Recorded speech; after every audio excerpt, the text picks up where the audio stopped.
Hi friends, అందరికీ నమస్కారం. నేను మీ సాయిబాబా. మీరు చూస్తున్నారు సాయిబాబా ఆన్‌లైన్ ఎడిటింగ్ ఛానల్. మీరు గనక మన ఛానల్‌ని మొదటిసారిగా విజిట్ చేసినట్టయితే మన ఛానల్‌ను సబ్స్క్రైబ్ చేయండి. అలాగే మన వీడియోస్‌ని లైక్ అండ్ షేర్ చేయండి. ఇక్కడ చూడండి, ముందుగా గూగుల్ ఓపెన్ చేయండి. ఇక్కడ చూడండి, గూగుల్ ఓపెన్ చేస్తున్నాను. గూగుల్‌లో ధరణి అని టైప్ చేయండి. గూగుల్‌లో ధరణి అని టైప్ చేయగానే ఫస్ట్ ఓపెన్ అయింది చూడండి. ఫస్ట్ లింక్ పైన క్లిక్ చేయండి. ధరణి వెబ్‌సైట్ అయితే ఓపెన్ అవుతుంది. ధరణి పైన క్లిక్ చేయగానే ఇక్కడ చూడండి, అగ్రికల్చర్ అని వచ్చింది. ఈ అగ్రికల్చర్ పైన క్లిక్ చేయండి. అగ్రికల్చర్ పైన క్లిక్ చేయండి. క్లిక్ చేయగానే పైకి స్క్రోల్ చేసి ఇక్కడ చూడండి, ల్యాండ్ డీటెయిల్స్ సెర్చ్ అని ఉంది. ఈ ల్యాండ్ డీటెయిల్స్ సెర్చ్ అనే దానిపైన క్లిక్ చేయాలి.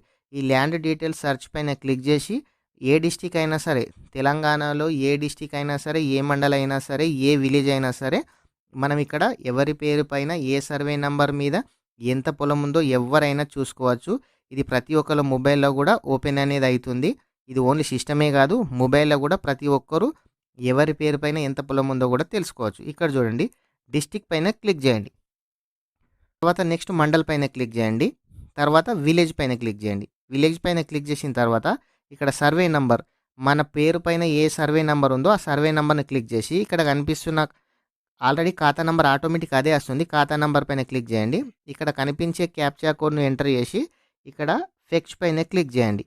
ఇక్కడ కనిపించే క్యాప్చా కోడ్ను ఎంటర్ చేసి ఫెచ్ పైన క్లిక్ చేయగానే మన పేరు మీద ఎంతైతే ల్యాండ్ ఉందో ఆ ల్యాండ్ అనేది అయితే ఓపెన్ అవుతుంది. ఇక్కడ చూడండి, నా సర్వే నెంబర్ క్లిక్ చేయగానే ఇక్కడ ల్యాండ్ అనేది అయితే ఓపెన్ అయింది.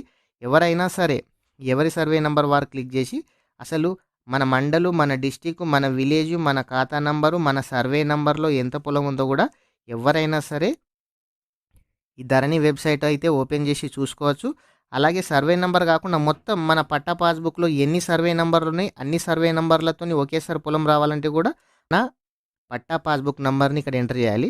మన పట్టా పాస్బుక్ నంబర్ను ఎంటర్ చేసిన తర్వాత ఇక్కడ పక్కన కనిపించే క్యాప్చా కోడ్ను ఎంటర్ చేసి నెక్స్ట్ పైన క్లిక్ చేయగానే మన ఆధార్ కార్డు 4 డిజిట్స్ నెంబర్ అనేది అయితే అడుగుతుంది. మన 4 digits Aadhaar card number first 4 digits enter చేసి క్యాప్చా కోడ్ ఎంటర్ చేసి నెక్స్ట్ పైన క్లిక్ చేయండి. నెక్స్ట్ పైన క్లిక్ చేయగానే ఇక్కడ చూడండి, కనిగెల సాయిబాబా లక్ష్మయ్య అని చూపిస్తుంది కదా. నా పాస్బుక్ అనేది అయితే ఓపెన్ అయింది. మీ పట్టా పాస్బుక్ నెంబరు, మీ ఆధార్ కార్డ్ నెంబర్ ఎంటర్ చేసి మన పేరు పైన పొలం మొత్తం ఎంత ఉందో కూడా చూసుకోవచ్చు. ఓకే ఫ్రెండ్స్, ఇలాంటి లేటెస్ట్ ఇన్ఫర్మేషన్ కోసం మన ఛానల్ను సబ్స్క్రైబ్ చేయండి. అలాగే మన వీడియోస్ను లైక్ అండ్ షేర్ చేయండి. Thank you friends.